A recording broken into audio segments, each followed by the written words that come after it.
வாழு வாழ விடு அப்படின்ற மாதிரி சொல்லியிருக்காரு. அதோட சேர்த்து கெனிஷியா அப்படின்ற ஒரு சிங்கரை பத்தியும் சொல்லியிருக்காங்க. பத்திரிகையாளர் யாரும் கெனிஷான யாரும் கேட்கல, கெனிஷா பத்தியும் கேட்கல.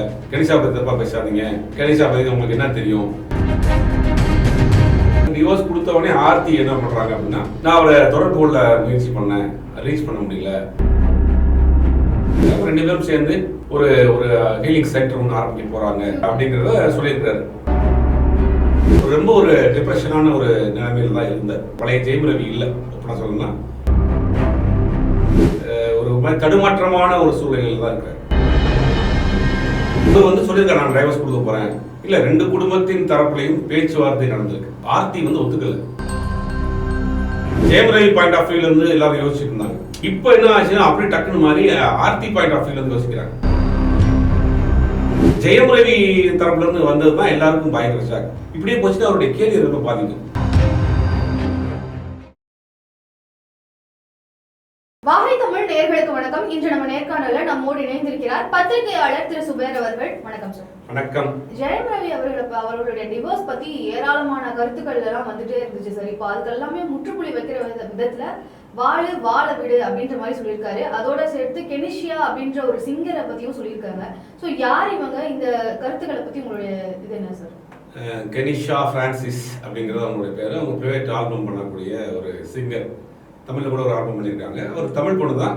பட் அவங்க கர்நாடகாவில் செட்டில் ஆனாங்க. இப்போ கோவாவில் ஒரு பப்பில் டான்ஸ் பாடல் பாடக்கூடிய நபராக இருக்கிறாங்க. பேசிக்காக அவங்க ஒரு சைக்காட்டிஸ்டாகவும் இருக்கிறாங்க. நிறைய பேரை ஹெல்ப் பண்ணியிருக்காங்க. அவரோட தொடர்பு படுத்தி தான் ஜெயம் ரவியை இணைத்து பேசிக்கிட்டு இருந்தாங்க. ஆமா, இப்போ என்ன நடந்துச்சு இந்த விஷயத்தை அப்படின்ட்டு பார்க்குறப்ப பிரதர் அப்படின்னு ஒரு படத்தில் நடிச்சிட்டு இருக்காரு. அந்த படத்தினுடைய ஆடியோ லான்ச். ரொம்ப நாளா ஜெயம் ரவி எந்த நிகழ்ச்சியில் கலந்துக்கல, வெளியில வரல. இந்த ஒரு டைவர்ஸ் மேட்டர் வந்த பிறகு புது நிகழ்ச்சியில் கலந்துக்கிறத தவிர்த்துட்டே இருந்தார், வரல. இப்போ இந்த பிரதர் படத்தோட ஆடியோ லான்ச்சில் ஜெயம் ரவி கலந்துட்டு இருக்கப்போ தான் இந்த படத்தை பற்றி நிறைய விஷயங்கள் பேசினாரு. பேசிட்டு வெளியில் வரப்போ தான் பத்திரிகையாளர் சந்திக்கிறாங்க. என்னுடைய பர்சனல் விஷயத்தை பற்றி தயவு செய்து பேசாதீங்க, வாழ விடுங்கள் அப்படின்ற மாதிரியான ஒரு கேப்ஷன் சொல்லிட்டு வேற யாருமே எந்த கேள்வியும் கேட்கல. அவராகவே சொல்றாங்க, கெனிஷா பற்றி நிறைய தப்பா பேசுறாங்க. கெனிஷா பற்றி யாரும் உங்களுக்கு என்ன தெரியும்?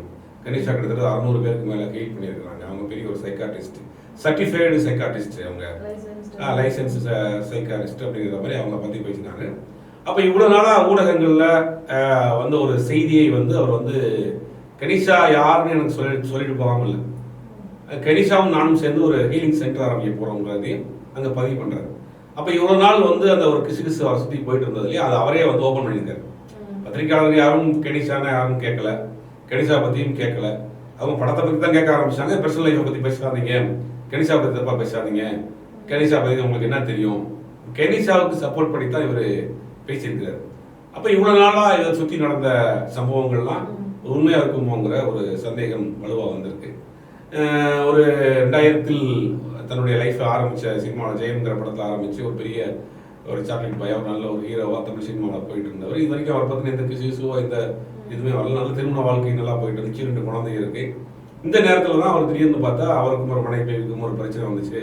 மனைவியினுடைய டார்ச்சர் தாங்க முடியல, மாமியாருடைய இன்டர்ஃபியர் ஆகிறாரு, அதனால தனியாக போயிட்டாரு, இப்போ எங்கே இருக்காருன்னு தெரியல அப்படின்னு நிறையா செய்திகள் வந்துச்சு. பார்த்தா என்ன நடந்திருக்கு அப்படிங்கிறது ஓரளவுக்கு யோசிக்க முடிந்த அளவுக்கு என்ன பார்க்கணும்னா, கணவன் மனைவிக்குள் ஏற்பட்ட ஏதோ ஒரு பிரச்சனை இருந்திருக்கு. அதனால அவர் தனியாக பிரிஞ்சு வாழ்ந்துருக்காங்க. இந்த பிரிஞ்சு வாழ்ந்ததினுடைய விளைவாக தான் அவர் டிவோர்ஸ் கொடுத்துருக்காங்க. டிவோர்ஸ் கொடுத்த உடனே ஆர்த்தி என்ன பண்ணுறாங்க அப்படின்னா, நான் அவரை தொடர்பு கொள்ள முயற்சி பண்ணேன், ரீச் பண்ண முடியல. அவர் வெளியில் இருக்காரு, எங்கள் பையனுக்கும் எனக்கும் ஒரு தகப்பன் வேணும் அப்படிங்கிற மாதிரி அவங்க ஒரு அறிக்கை ஒன்று கொடுத்துருந்தாங்க. அந்த அறிக்கைக்கும் அவர் ஜெயம் ரவி எந்த பதிலும் சொல்லலை. இந்த பிரச்சனையே போயிட்டு இருக்கப்போ தான் இப்போ இன்னைக்கு நடந்த அந்த ஆடியோ லான்ச்சில் அவர் ஓப்பன் பண்ணியிருக்காரு. கெனிஷா பற்றி தப்பாக பேசாது, கெனிஷா யாருன்னு தெரியுமா, அவங்க 600 பேரை ஹெல்ப் பண்ணியிருக்காங்க, அவங்க பெரிய ஹீலர் அப்படிங்கிற மாதிரியான விஷயம் சொல்கிறாங்க. இது இது வரைக்கும் போயிட்டு இருந்த ஒரு ஊடகமான ஒரு செய்திகளுக்கு ஒரு முற்றுப்புள்ளி வச்ச மாதிரி ஓப்பன் பண்ணியிருக்காங்க. அப்போ 2 பேரும் சேர்ந்து ஒரு ஹீலிங் சென்டர் ஒன்று ஆரம்பிக்க போகிறாங்க அப்படிங்கிறத சொல்லியிருக்காரு. இப்போ ஜெயம் ரவியை பொறுத்த வரைக்கும் இன்னைக்கு மேடையில் பார்க்குறப்ப ரொம்ப ஒரு டிப்ரெஷனான ஒரு நிலைமையில தான் இருந்தார். சரியா, அவருடைய பழைய ஜெயம் ரவி இல்லை அப்படின்னா சொல்லணும்னா, அந்த உற்சாகம் இருந்த ஜெயம் ரவி இல்லை. ஒரு ஸ்பெக்ஸ் போட்டிருக்காரு, கூலிங் கிளாஸ் போட்டிருக்காரு. ஒரு மாதிரி தடுமாற்றமான ஒரு சூழ்நிலையில் தான் இருக்காரு. பழைய ஆக்டிவான ஜெயம் ரவி இல்லை. என்ன இருந்தாலும் குடும்பத்தை பிரிஞ்சிருக்காரு. அப்பயும் கூட அந்த பையனை பத்தி பேசுறாரு.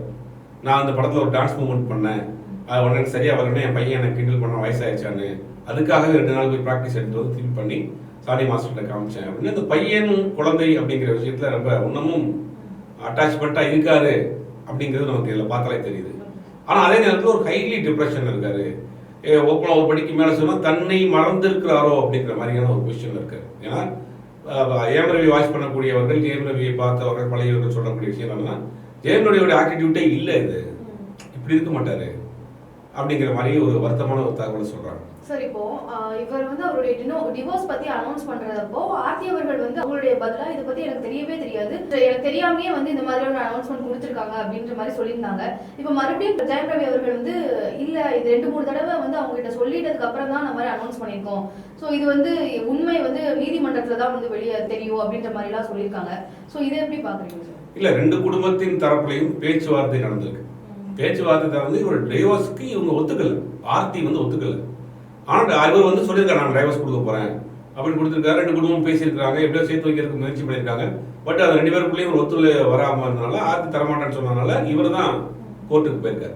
இப்போ இவங்க தரப்பு நியாயத்தை கோர்ட்லாம் சொல்லுவார், இந்த ஆர்த்தி தரப்பு நியாயத்தை கோர்ட்டில் சொல்லுவாங்க. ஏற்கனவே இவங்க 2 பேரும் லிவிங்ல இருக்கிறாங்க, கோவாவில் இருக்கிறாங்க அப்படிங்கிற மாதிரியான செய்திகள்லாம் போச்சு. இப்போ 2 பேரும் சேர்ந்து நாங்கள் வந்து ஒரு சென்டர் ஆரம்பிக்க போகிறோம் அப்படிங்கிற மாதிரியான செய்திகள் வர்றப்ப, இப்போ இதனால வரைக்கும் வந்து ஜெயம் ரவி பாயிண்ட் ஆஃப் வியூல இருந்து எல்லாரும் யோசிச்சுட்டு இருந்தாங்க. இப்போ என்ன ஆச்சுன்னா அப்படியே டக்குன்னு மாதிரி ஆர்த்தி பாயிண்ட் ஆஃப் வியூல இருந்து யோசிக்கிறாங்க. அப்போ இது ஏதோ ஒரு சம்பவம் நடந்திருக்கு, இவர் தான் வந்து அதில் வந்து அவசரப்பட்டு முடிவு எடுத்துக்காரா ஜெயம் ரவிங்கிற மாதிரி. இப்போ அந்த point of Aarthi point of வியூல இருந்து ஜெயம் ரவி விஷயத்த எல்லாரும் பார்க்குறாங்க. ஏதோ அது அவங்களுடைய பர்சனல் விஷயம். ஆனால் இன்னைக்கு நடந்த அந்த அந்த ஆடியோ லான்ச்சில் தன்னுடைய ஃபியூச்சர் ப்ராஜெக்டை பற்றி ஒரு நடிகர், நான் வந்து அடுத்த படம் பண்ணுறேன், அடுத்து இந்த ப்ராஜெக்ட் சைன் பண்ணியிருக்கேன், இந்த படத்தில் இதெல்லாம் பண்ணியிருக்கேன் சொல்றதை விட்டு இதை பற்றியே பேசுகிறாரு. இந்த ஹீலிங் சென்டர் ஆரம்பிக்க போகிறோம், பர்சனல் லைஃப்பை பற்றி பேசுகிறாரு. சப்போஸ் அது வந்து வெளியில் வரணுமோ அதை மறக்கணும்னு நினைச்சிருந்தா கூட நான் அடுத்த படம் கமிட் பண்ணியிருக்கேன், அடுத்து இந்த ப்ராஜெக்ட் பண்ண போகிறேன், இந்த ப்ராஜெக்ட் பண்ணுறேன், இந்த டேரக்டரோட சேர்ந்து பண்ண போகிறேன் அப்படிங்கிற அவர் லைனப் சொல்ல மாட்டேங்கிறார். அப்போ இதுக்குள்ளேயே ஒரு ஒரு சிக்கலில், ஒரு அழுத்தத்தில், மன அழுத்தத்தில் ஜெயம் ரவி இருக்கிறாருங்கிறது தான் இன்னைக்கு நடந்த அந்த பேச்சில், அவர் நடந்துக்கிற ஆக்டிவிட்டிலாம் பார்க்கறதுக்கு. அந்த சிங்கர் பத்தி அவங்க பேசுறப்போ அவங்க வந்து லைசன்ஸ்டு ஹீலர், அதாவது சைக்காட்ரிஸ்டா இருக்காங்க அப்படின்லாம் சொல்லியிருந்தாங்க. அதாவது தனியா இருந்து இந்த அளவுக்கு எல்லாருக்கும் உதவி செய்யக்கூடிய ஒரு பெண் அப்படின்னு அவங்கள பத்தி தப்பா பேசாதீங்க அப்படின்லாம் சொன்னாங்க. ஸோ இது அதெல்லாம் சொல்லிட்டு கடைசியில வாழ வீடு அப்படின்ற மாதிரி சொல்லியிருந்தாங்க.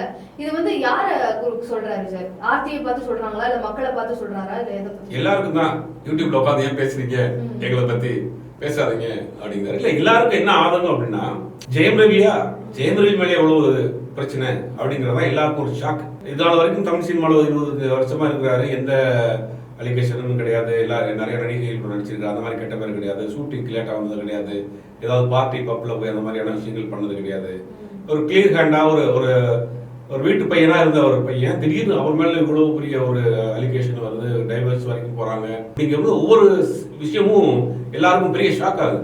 அதனாலதான் இது ஒரு பெரிய இந்த விஷயமா பேசப்படுது. இப்ப ஏற்கனவே இந்த மாதிரியான சர்ச்சையில் அடிபடக்கூடிய நடிகராக இருந்தால் அந்த மாதிரியான வந்திருந்தா கூட அதை வந்து பெருசா எடுத்துக்க மாட்டாங்க, கடந்து போயிடுவாங்க.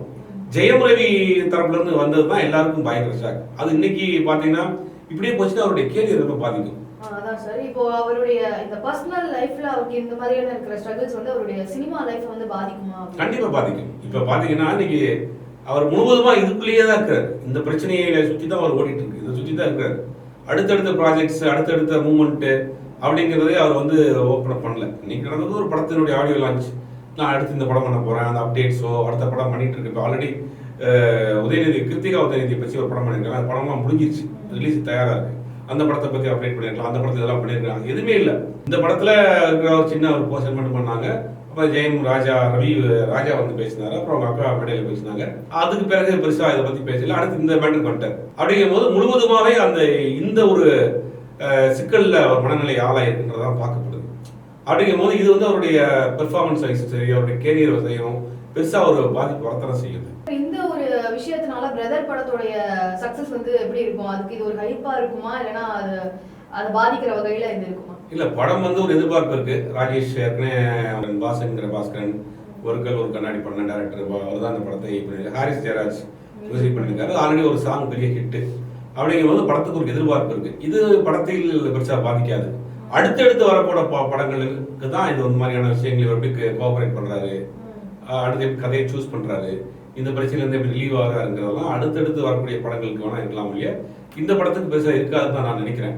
பட் என்னன்னா நம்மள மாதிரி என்ன நினைக்கிறோம் அப்படின்னா, ஒரு நல்ல நடிகர் ரொம்ப நாள் ஃபீல்டில் இருக்கிறாரு, அவருக்கு இது மாதிரி ஒரு பிரச்சனை இருக்கிறாரு, குடும்பத்தில் ஒரு பிரச்சனையா இருக்கின்றாரு, அவர் கேரியர் பெரிய அளவில் ஸ்ட்ரக் ஆகி நிற்கிது, இதுல இருந்துலாம் சீக்கிரம் வெளியே வரணுங்கிறதா எல்லாருடைய ஆசை. தமிழ்நாட்டில் இருக்கக்கூடிய பெரும்பாலான ஜெயம் ரவியுடைய ரசிகர்களாக இருக்கட்டும், அவருடைய வெல்விஷராக இருக்கட்டும், எல்லாருடைய ஆசையும் ரவி வந்து பழைய மாதிரி வரணும், பழைய ஜெயம் ரவியா இருக்கணுங்கிறதா எல்லாருடைய ஆசை. நம்மளுடைய ஆசையை தான் காலம் தான் இது எல்லாம் தீர்மானிக்கணும். காலம் ஒரு சில பேர் காலம் வாங்க, ஒரு சில பேர் கடவுள் வாங்க, ஒரு சில பேர் இயற்கை வாங்க. அதுதான் இந்த மாதிரியான பிரச்சனைகள்லாம் கரை சேர்த்து ஒரு வழி பண்ணும் அப்படிங்கிறது. நம்மளும் அந்த காலத்தை எப்படி ஜெயம் ரவியை கொண்டு வந்து சேர்க்க போகுது அப்படின்னு தெரியல, பொறுத்துன்னு பார்ப்போம். இந்த ஊடகத்துல பெரிய அளவுல பேசப்பட்டு இருக்க இந்த செய்தியை பத்தி உங்களுடைய கருத்துக்களை எங்ககிட்ட பகிர்ந்து